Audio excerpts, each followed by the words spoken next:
So nice to see you. Very nice to see you. I'm happy your cat can recognize my voice. Although with this accent is not that difficult. Oh, you'd be surprised. Oh. Can I first ask you a little bit about your role as president of the IFPMA? How important is it for the pharmaceutical industry to join some of these wider policy debates about global health and health security?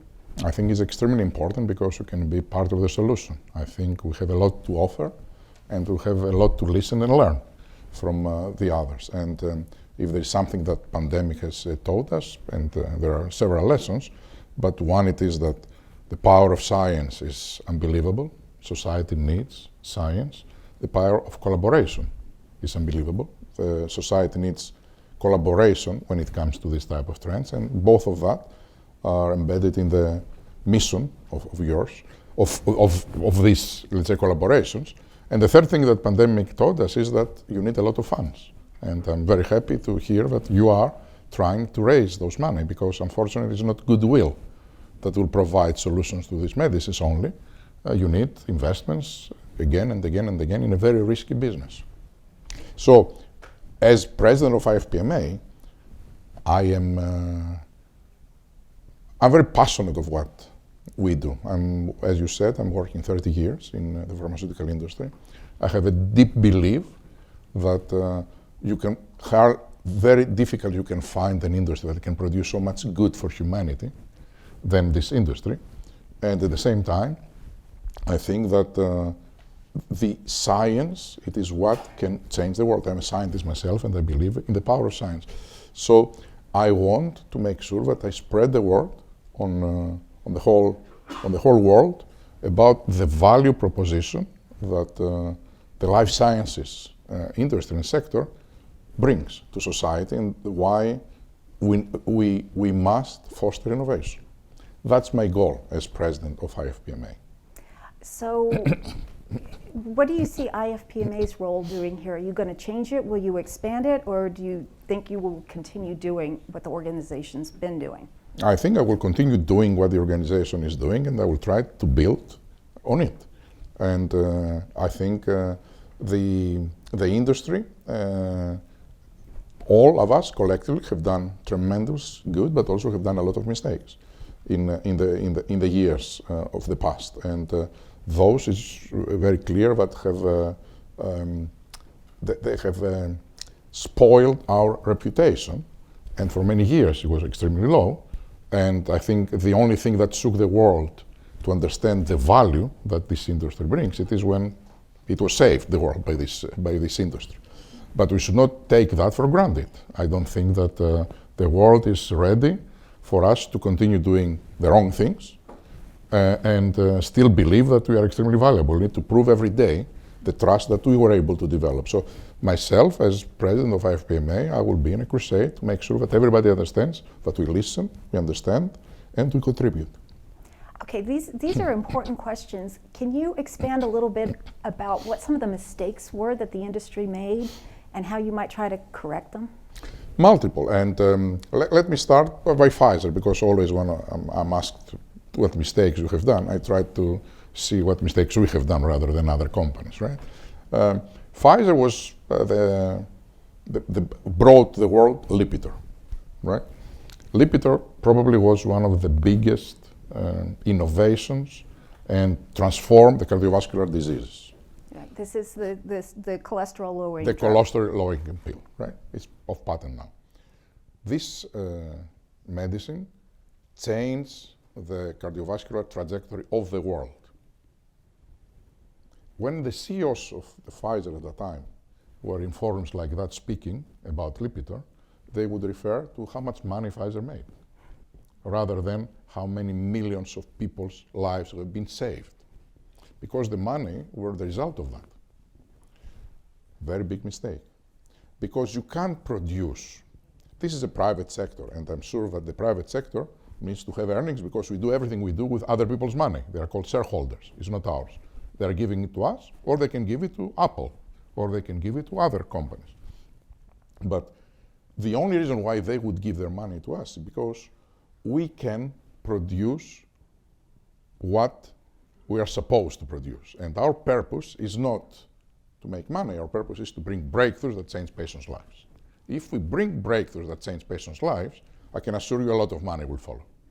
But if you are aiming for the money, I don't think you will bring breakthroughs that change patients' lives. So that's my belief, and that's the mistakes that we did in the way that we were thinking and the way that we communicated about things in the past. I think that's really in the past. This industry has made significant contributions, not only in public health, but also in the way that we should be tackling those issues. It's not far away that we signed the Berlin Declaration, speaking about the pandemic, where we pledged that we will always do the right thing and we will offer our resources and scientists in an equitable way to the whole world. And I think those are the changes that I think we need to build upon. So you mentioned yourself regaining trust. It's something that Ms. Grabar also mentioned. So how do you go about regaining the trust that was lost, not only because of mistakes that the pharmaceutical industry made, but because of the disinformation wars that the pandemic really brought to a head? That's true. And it is really unfortunate in the years that science has proven how valuable it is for the world. It is the year that science is disputed and challenged more than any other times, right? Because action brings reaction. There is a lot of misinformation out there, and there is a lot of disinformation out there. And misinformation, it is wrong information that people are spreading because they don't know better, because they believe it's true, because they truly think that the vaccines have a chip that Bill Gates has put there so that that the governments or his institution can monitor them, right? But they are good people. They are not, let's say, malicious individuals. They just don't understand and they say what they think is right. But the phenomenon that we are dealing right now, it is the phenomenon of disinformation, which is malicious, intensive spread of lies from people that they know that they are lying. They know that that will cause human lives, and they don't care because they have a different agenda. I think that's something that we must all stand up and fight. And if you see the disinformation, what typically they are doing, they are attacking institutions, either democratic institutions or they are attacking scientific institutions. Who was attacked? Forget Pfizer or the industry. It was the FDA, it was the CDC, it was the WHO, all the organizations that are bringing some credible voice about science, they were attacked by those people. So we should all stand up for what we believe, that we are living in the 21st century and science is an important part of what we do. Earlier this year, the World Health Organization said that COVID-19 is no longer a public health emergency of international concern. What effect is that going to have on pandemic preparedness? You know, there is always the fear that people are getting way more motivated when they are living in a crisis. And when things are settled and now we are not having the issues that we were having before, we may lose, let's say, we may drop the ball. We may not prepare and we may not attack the right things. So this fear exists. I'm very happy when I heard the Excellency being very determined that this will not happen, and I know that there are people in this audience that they are determined this not to be happen. What I want to advocate it is that we should aim for what really will make the world better, and in the case of a pandemic, as we prepare those plans. And what really, in order to be able to find that, we need to think what went well in that pandemic and try to reinforce it to make it even better in the next period, and what went wrong and try to address it. Sometimes there is a disconnect. We are bringing measures that they are not necessarily related, let's reinforce what went well, or let's block what went wrong. Well, let's expand on that, and we've had a little bit, but what were some of the lessons that the world did learn during COVID-19, and what are some that the world is still failing to learn? Let's start with the positive ones, what we learned that we need to reinforce. We learned that without science we wouldn't be here. It's not given that in every pandemic we will have a vaccine or a pill, right? And particularly, clearly, it's not given that we will have it in 8 months. What if we weren't able to have it in 8 months, and it was taking us 3 years. Can you imagine how the world will be right now? Are we remembering that we couldn't see the grandfathers, they could not see the grandkids? Are we remembering these days? Are we remembering in New York the refrigerators, trucks, where they were putting bodies because the morgues were full? So we remember that. So if science was the pivotal thing that was enable a solution, I think we need to make sure that we create an environment in the world that is fostering innovation. It's not inhibiting it, it's pushing it to be there. Second thing, the power of collaboration. When we were working very hard to make the vaccine, we had to work with the regulators, for example. Our scientists will stay a week up, days and nights, so that they can prepare the submission of the data to the FDA. And they would go to bed immediately after they would press the button. And then I know that FDA scientists, for 3 or 4 days, wouldn't sleep, so that they can review it in an expedient manner, so they will come. And that was the same for EMA, that was the same from the UK regulator, for Israeli regulator, for all, right? So that collaboration, right, was important to happen. Everybody did things differently because we developed in the middle of the crisis the trust that we have the enemy is the virus, and that needs again to happen. Third, there were a lot of money that became available. Pfizer didn't take money from governments, but there were other companies that without that money they wouldn't be able to operate. And it was a very good thing that this happened. Now there are things that were bad, right? People panicked, and everybody wanted, when the vaccine became available, to keep it for themselves. The vaccine was manufactured in the US and in Europe in our case. It was manufactured in multiple places in AstraZeneca's case, including India, Brazil, in multiple things. Moderna was doing mostly in Europe. The US government, the first 6 months, didn't allow any export of the vaccine. It was prohibited, right? In their minds, they were protecting the interest of the American people. Europeans, to their credit, they allowed part, but very controlled. Every week you had to report where you plan to export and how much you manufacture and how much you have to export. But still, they were allowing some of that to go out. That created a problem. And my biggest concern was that if the countries that were preparing raw materials for these vaccines, that were not in Europe or in the US, were saying as retaliation, I'm not sending you the materials. What would happen? We wouldn't have vaccine for nobody, not only for the US. Same is with India. India was supposed to provide, through the AstraZeneca vaccine, the entire Africa. AstraZeneca had made a very big deal with the Indian manufacturers, so Africa was covered with this vaccine. Delta came to India, and again, they thought that their task is to protect the Indian people. Right? They prohibited the export of this vaccine until actually the end of the year, not 6 months, the 4th year. So these things should not happen next time, because as I said, it's not only that, okay, you want to protect your own country's citizens, but you need to protect the supply chains, because all of that were needed so that you can build the vaccine. So we need to make sure that we take measures in the next one, that we should make a cross-country agreement that will not happen again. These are things that, for example, went wrong. Okay, what you're talking about here is equity. Equity. And so how can the pharmaceutical industry help ensure that there's equitable access next time? Look, I mean, I think all of us, what we did during the pandemic, and all of us were 4 companies that eventually came with vaccines. It was Moderna, it was Pfizer, it was AstraZeneca, it was J&J. Those were mainly the 4, at least in outside China or Russia.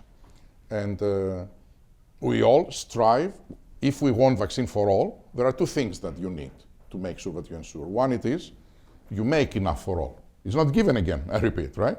Pfizer was manufacturing 200 million doses of vaccines every year, for years. That was our annual production. For COVID, we had to make 3 billion doses, not 200 million, 3 billion doses in the first year. And in the first year of a product that we never did before. AstraZeneca, the same. J&J, the same. So One, it is make sure that you don't make 400 million for the US and Europe, but you make 4 billion for the whole world. And this is what all of us we strive to do. The second is make sure that everybody can pay for it. And I think all the companies during the pandemic, they had a pricing policy that was tiered. We offered the vaccine in the high-income countries in one price, and that price was not anything prohibiting. It was the cost of a takeaway meal, right? In the middle-income countries was half, and in the low-income countries was at cost. And the US government offered, we worked, for example, Pfizer together with them, but everybody did the same. And we secured 1 billion doses for the poor countries free.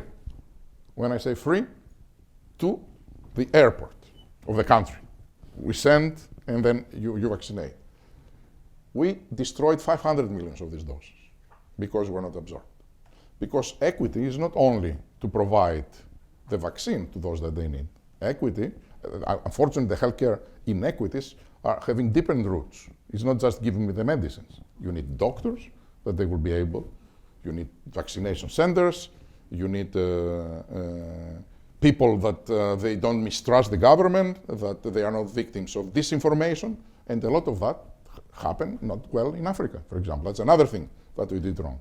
And I missed it. I was thinking that if we supply the vaccine on those countries, things will be resolved. And I knew that we need another month to make enough and another month and to relax the export restrictions. But I thought that that would be enough. And then I thought by the end of the year of 21, everybody will have enough, because I knew that I will have enough for everybody. Nobody used in Africa. Very little was used. And I missed that the goal should have been to create the infrastructure over there, or to help to work with other organizations on the ground so that we can create the conditions so that those citizens also will have the equity. So everybody can do a lot of things. We can do a lot of things. We can provide enough products, high quality products, in affordable for them prices. And when there is a need as a philanthropy, and when there is a need as a sustained business model that has very low margins for those countries. But I'm afraid that will not be enough. And the last piece that is needed is universal health care. Of course. And that's being discussed at this UNGA. But again, what's the role of pharma in all this? We are part of health. That's what we do. And to have universal health, as I said, you need medical innovation. Right now, the world is, as I said, is needing, because health is a basic human right, and health is something that affects everyone. And medical innovation is needed. Medical innovation will be needed even more in the next decade, because there is an aging population. People are getting older. That's a good thing, and actually we contributed a lot to that, with the innovations that we brought. But that means new diseases will emerge. That means new higher volume of medicines will be needed. So we must provide those solutions through our scientists. Then the hospitals or the healthcare authorities, they need to build the infrastructure in the countries. Is there a greater role for the pharmaceutical industry, though? You just described how you delivered these billion doses of vaccines and half of them weren't used. That's a very bad example of what happened should never happen again. And as I said, I explained that it's not only not a single organization or a single industry could change what it is, a situation that nobody is proud about in the health situation in some of the low-income countries. So that demonstrated that we should have way more coordinated efforts, and we should find those that are uniting us. So we'll probably fix that in the next week, right? I think in order to fix it, we need first to recognize it, right? Because if we don't recognize it, I have zero hope that it will be fixed. If we recognize it and we work